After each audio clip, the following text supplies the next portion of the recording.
Sa magandang balita po, posibleng bumaba na hanggang 3 piso ang kada kilo po ng bigas sa merkado. Ito'y dahil na rin sa papalapit na peak ng harvest season. Si Clazel Pardilla sa report. Rise and shine, Clazel. Bagong deliver ang tindang bigas ni June sa Commonwealth Market. May pinagbago rin sa presyo. Dati po yung iba, pinakamababa kasi namin dati 55 ang kilo niya eh. Pumapalo po siya ng 2.8. Ngayon po, 2.5, pinakamababa niya. Nagbawas na ba kayo sa presyo sa retail? Nagbawas din po kahit paano. Sa price monitoring ng Department of Agriculture, nabawasan ng hanggang 3 piso ang presyo ng bigas. Nasa 50 pesos ang per kilo ng regular milled rice, habang 49 hanggang 55 pesos ang well-milled. Pero kahit bumaba na ang presyo, buhaghag o maalsang bigas pa rin ang binili ni Sita. Wala namang arte yung mga anak mo at saka mga tao sa bahay. Bakit po napipilitan kayo na maalsa yung bilihin? Siyempre, para makatipid. Ang good news, sabi ng DA, posible pang magmura ang presyo ng bigas na mas mababa pa sa 50 pesos kada kilo. Papalapit na kasi ang peak ng harvest season sa ikatlong linggo ng Marso hanggang Abril. Bumababa yung farm gate price ng palay. So we're looking into this and kasabay nun ay patuloy din bumababa yung presyo sa international market.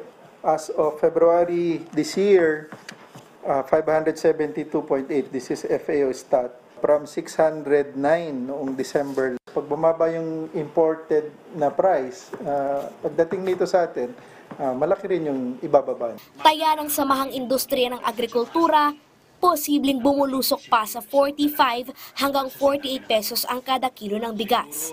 Magandang nangyari dahil malaki ang pondo na naibigay sa magsasaka itong panahon ni President BBM, yung fertilizer subsidy, tapos yung galing sa tariff, tariff collection na umabot ng 22.7 billion na dati hindi ito nabibigay sa farmers, naibigay ito sa magsasaka.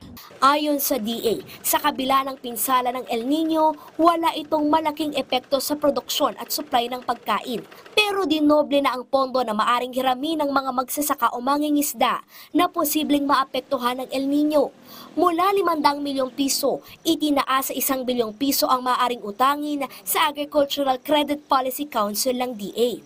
Ito yung survival and recovery loan, which is about 25,000 pesos per affected farmer or fisher ng El Nino. Ito ay package na walang collateral. Credit ito, walang collateral, walang interest, payable in 3 years. Ibig sabihin, more farmers can avail.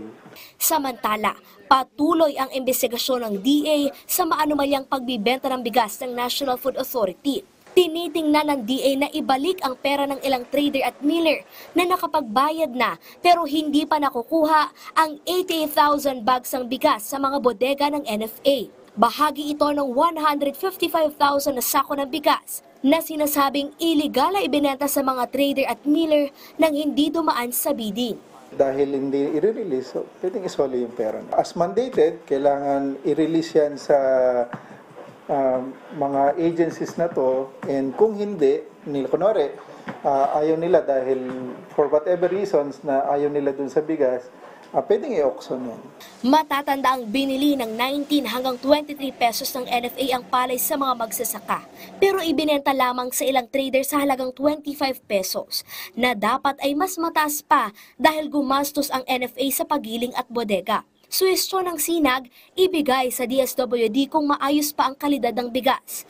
Pero kung hindi na, ibenta na lamang sa mga feed miller para ipakain sa hayop. Clazel Pardilla para sa Pambansang TV sa Bagong Pilipinas.